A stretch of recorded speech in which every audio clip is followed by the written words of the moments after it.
Sveiki, na pabandykim šiandien kitokią dekoraciją pasidaryti su smėlio vašku. Sugalvojau, kad pavyzdžiui gal telpa kriauklė. Manau, daugelis namuose turi kažkokią kriauklytę, kažką. Tada, kad nebūtų taip nuobodžiai, galvoju, paimsiu kažkokių tai karoliukų spalvotų.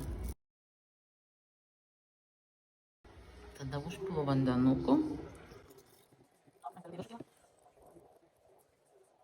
Tada naudosiu laisvą dvasią, sugalvojau kvapą ir pabandžiau padažyti, žodžiu, šiek tiek su tokia žydra spalvytė.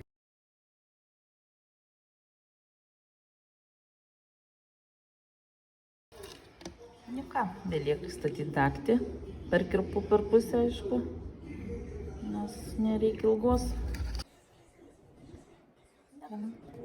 Ne.